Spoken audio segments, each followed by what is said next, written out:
I'm gonna put it on just to see if it triggers any thoughts, and also to see how fucking ridiculous this looks.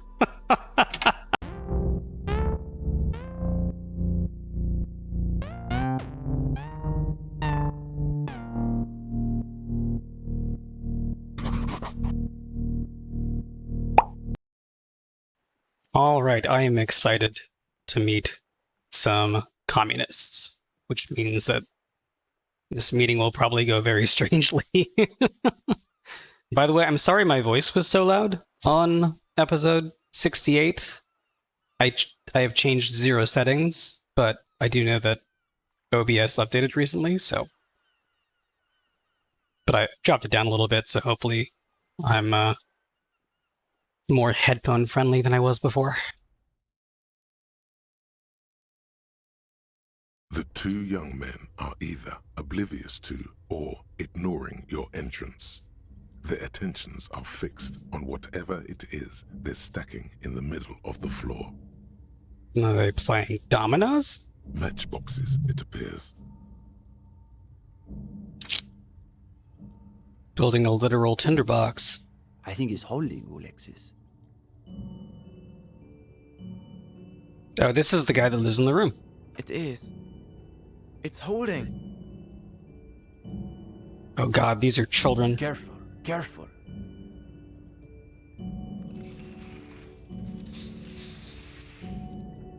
And the house of matches collapses. Damn, hardly any difference.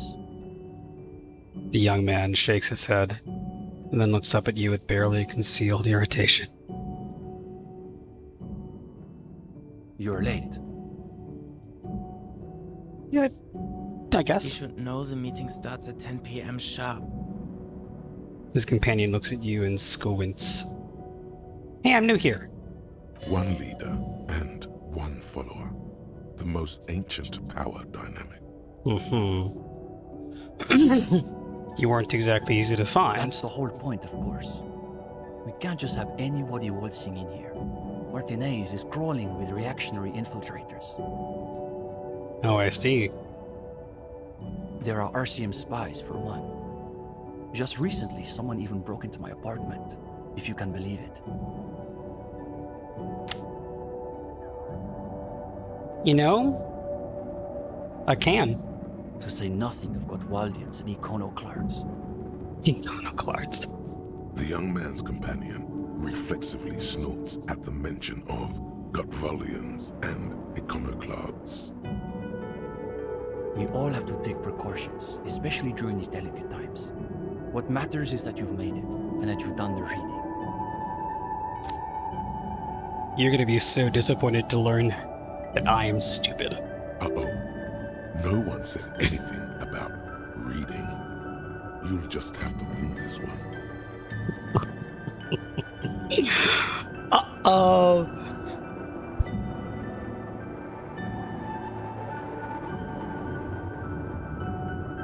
I'm gonna go with this. What is this reading? I thought this was a revolutionary group. Yes, a revolutionary reading group. The most ideologically advanced materialist reading group in Martinez. But it sounds like that's news to you. It definitely is. There's profound consternation in his voice. You suspect it's about something bigger than your not having done the reading. Now I am the infiltrator. Maybe he can explain himself.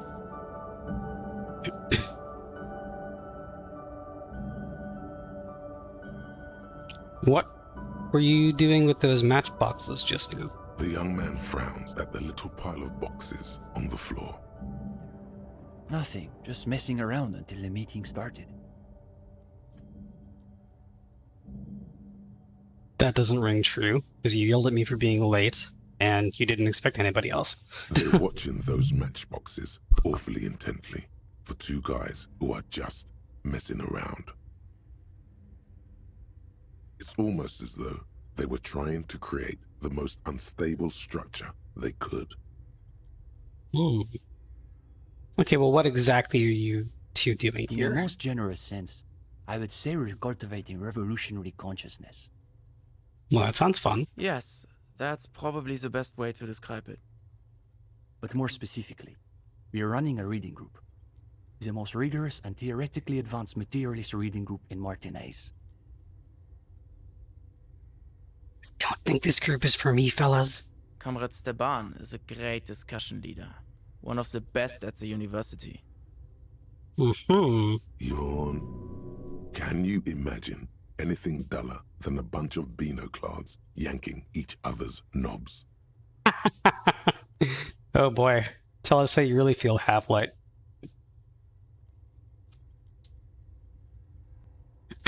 I'm not going to say that, though. Because, you know, I'm actually into the communist thing. Sounds like a regular book club. It's really nothing like that. A book club is a place for talking about the plot points of bourgeois social novels and sipping effervescent cocktails.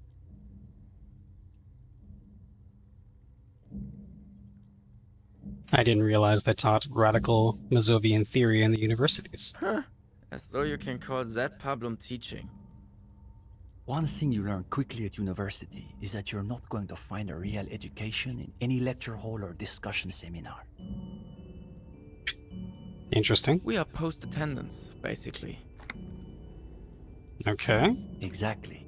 The only worthwhile part of the so-called École Normale de Revachol is the library. That's where we've made our greatest critical strides. Okay, so what does your reading group actually read? We study all the foundational texts of Mazovian theory, of course. Just last week we finished the second volume of Puncher and Watman's Innocence of Capital. Truly extraordinary. And before that we spent 6 weeks on State and Plasm. I will confess, in the back of my mind, I've always wanted to do some more reading on actual leftist theory. So while my character is bored, the player is, admiring these guys. This is fine. You can handle a list. In fact, you find the tedium strangely soothing. We've also read Wertmüller's The Megastructure of History, and before that, Real and Reality. That's a clever title. Arblar's Une Paix Infernale. Do we have to go and buy all these books? The original Fisdale translation, not that watered down revisionist garbage. Oh, of course not. Obviously.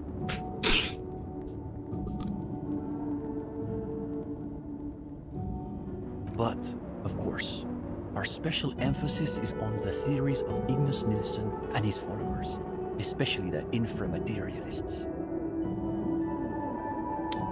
Wait, who are these You're inframaterialists? not familiar with them? It's pretty advanced stuff. You may not be ready for it yet, Jean-Baptiste. He knows I'm a cop. The two young men exchange skeptical side glances.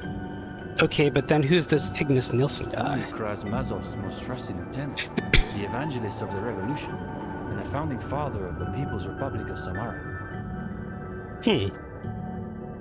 It's hard to overstate how unimpressed he is that you've never heard of this world historical individual. He also happens to be the greatest communist theorist after Mazov himself. It was Nilsson who first postulated the existence of ideological plasm, which forms the basis of inframaterialist theory. Ideological plasm. Plasm, huh? Sounds like a hell of a drug. You might want to ask about it. Of course, that's where you'd go with that electrochemistry. The young man sighs. His companion looks about furtively. Well, here's the thing, boys. You may have done all this reading, and you may know all this shit, but if you keep being this elitist, looking down your nose at the people who haven't done it, and aren't taking the time to learn how to communicate that in the language of the people, you'll never actually have another revolution. You'll just be two book nerds in a room who know a lot about things no one else cares about. And unfortunately, that is not an option. So,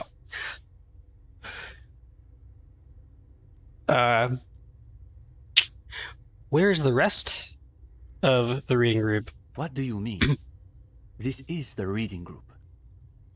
Thought so.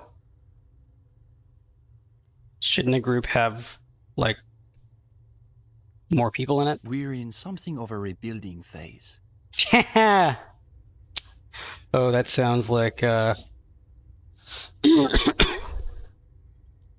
like self-soothing. Some of our former comrades didn't have the ideological fortitude our work demands. Okay, but what happened to them? Intellectual attrition is maybe the best way to describe it. Felix said he couldn't keep up with the reading on top of his classwork. And Susanna wanted to read text other than Mazovian theory. Like novels, if you can believe it. This is a great response. Novels. Unbelievable.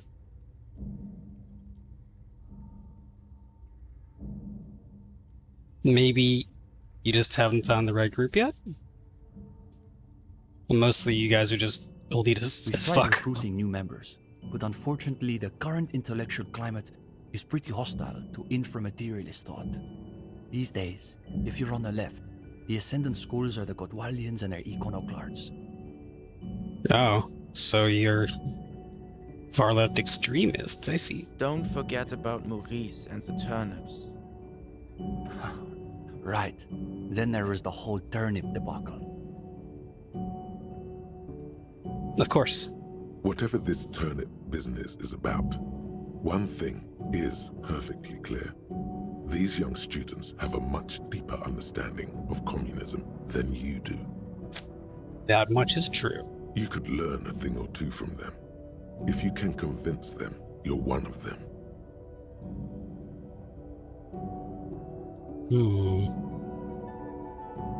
What about Cindy? Is she part of the group? Cindy is... how to describe her role? Something of an ideological auxiliary, perhaps. Okay. Yes. That's exactly how I would put it. And naturally, we support her radical counter-liberal aesthetics. Radical, counter-liberal aesthetics.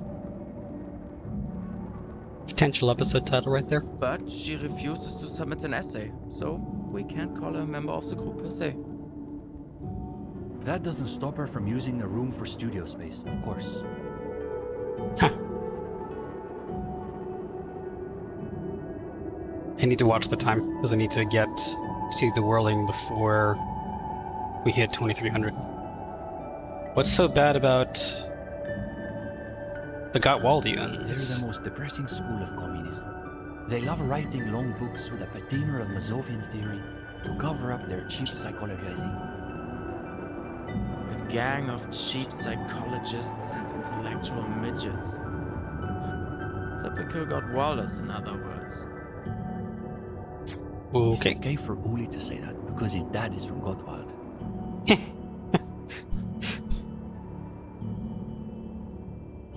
What's so depressing about their The theories? Gottwald school believe that intellectuals as a class are capable of sparking revolutionary change. So all they can do is critique capitalism from inside itself.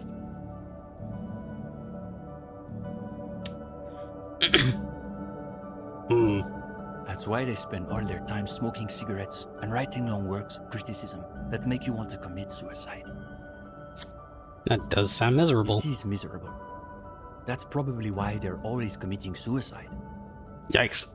You see, the Gottwald school look like communists. They talk like communists. But scratch the patina and you'll see beneath that they're just depressed liberals who've read too many books. Okay, but what about the iconoclasts? For starters, they love talking about beans. I'm gonna regret asking this, aren't I?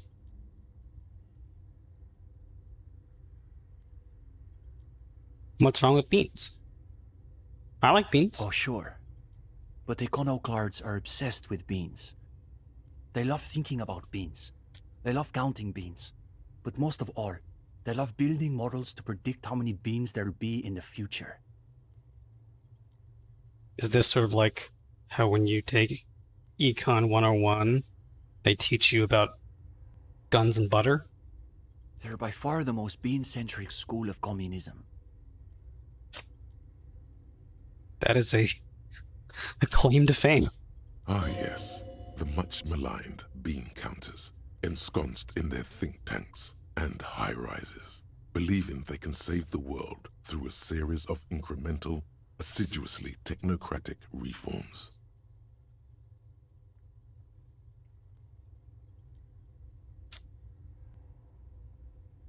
Oh, I see.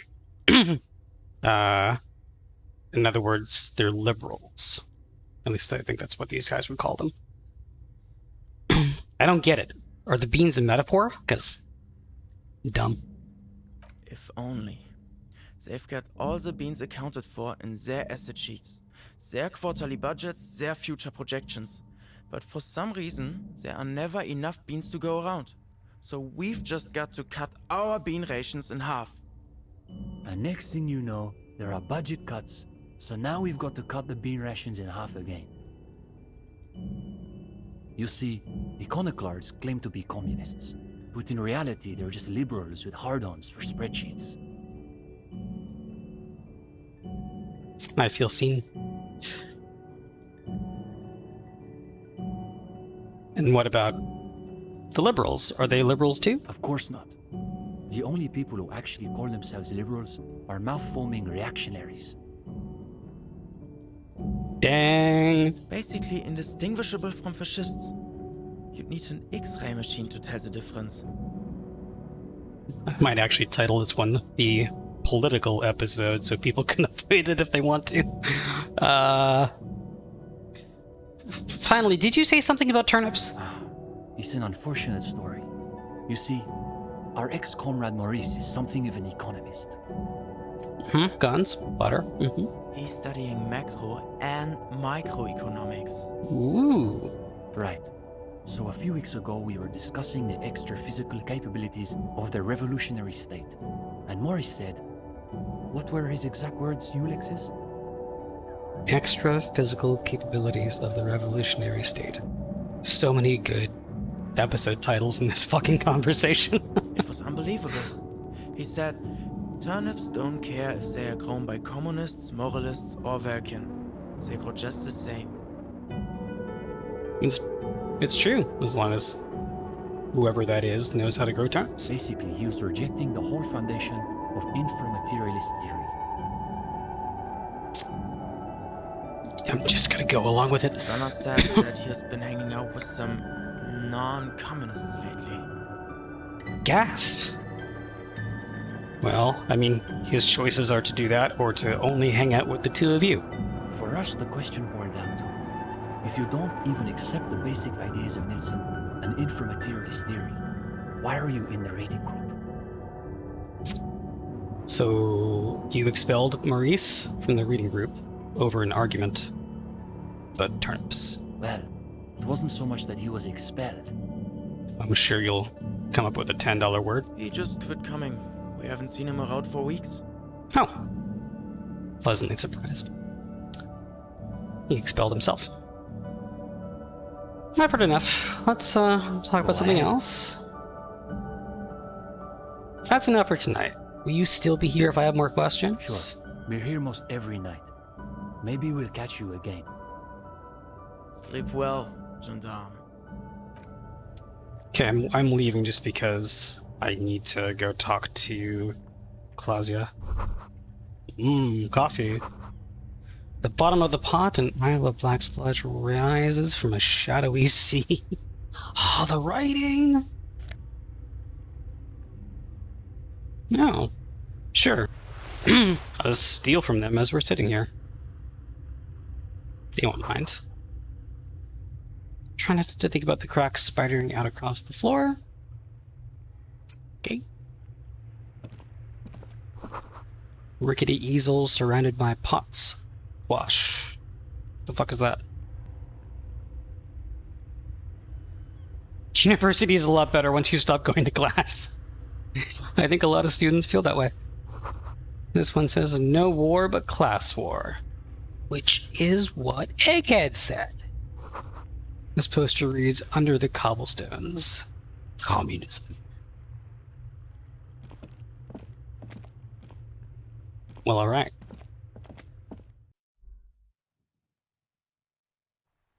I guess we'll take a look at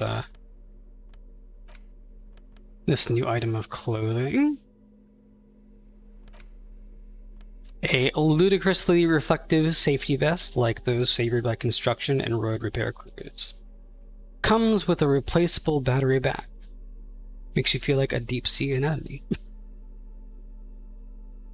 I'm gonna put it on just to see if it triggers any thoughts, and also to see how fucking ridiculous this looks. I feel like with this outfit, the necktie is actually kind of helping.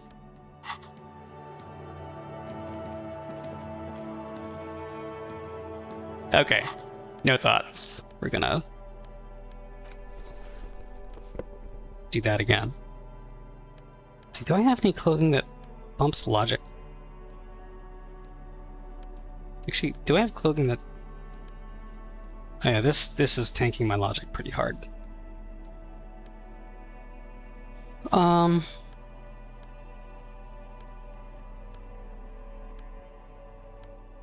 Because I just had a conversation about my realization that probably the reason why I'm not getting anywhere with Kuno is because my logic is literally in the negative. Also, I just want to see, before I go to Klassje, I want to see... Okay, I've done that, but I haven't done all that's necessary to do, because I haven't been accepted as part of their group. Probably. Okay. So to leave, we can go here. You can see Mazov written there. That's interesting. And this lady is still sweeping that one spot. Must be very dirty. Okay. Let's head back to the whirling, and hopefully we can catch Klassje before she goes to bed and complete some of those tasks. Wouldn't that be nice?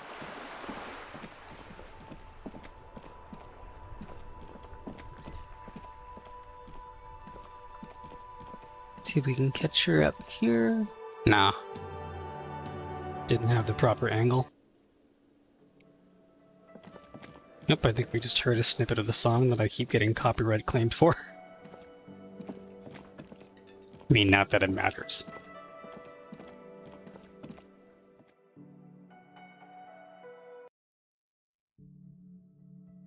Okay, we can still go in. Nice.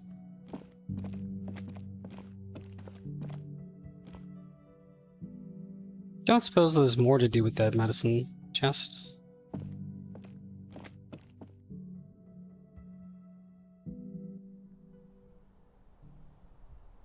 Okay. Wander outside, where I assume Klassje still is, because she's not in bed. Yes, she's still here. Okay. It's always good to see you. Really? She cracks a weary smile, leaning back against the railing. Something in her demeanor has changed.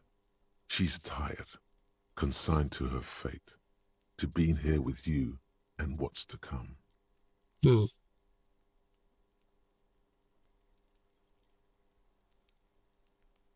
Let's start with this. No, let's start with this. The thing that I needed Kim to not be here for. Now that Kim isn't here, let's talk about Sunday night. Ah, yes.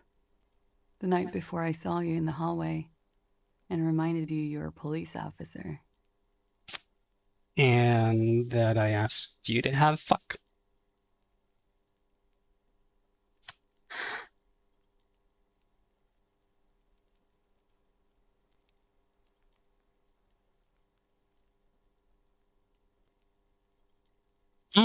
I like this. Just the way this feels in my brain. Before you was only the room, the sound of the motor vehicle, steam in the bathroom, and darkness. Wow. Mythopoetically adequate stuff. I know, right? She's a glib girl, but she liked the wording. Did you hear something Sunday night from my room? There was the usual ruckus. Loud disco music. Did I have any visitors? I can't say. Probably not. Sounded like you were flying solo. You mentioned loud disco music. Oh, yes. Various artists. Ostentatious orchestrations prime among them. Ostentatious orchestrations being the name of an artist. She arches her eyebrow, waiting for it to connect with you. Were huge where I come from. I was very young then, of course, like 7. Life gets hard, but we go on.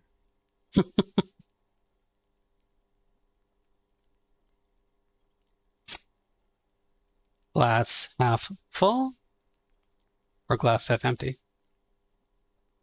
It mostly just gets hard, doesn't it? It would appear so. At around 2 o'clock, the disco stopped and there was a change of pace.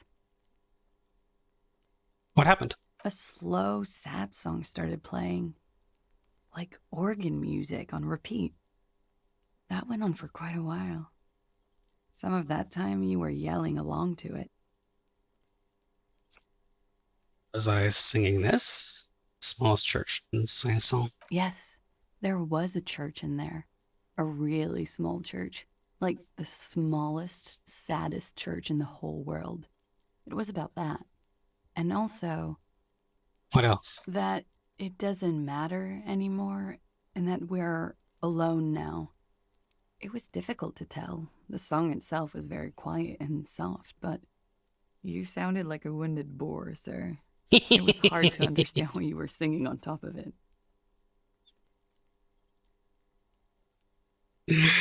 I think that's an insult to wounded boars.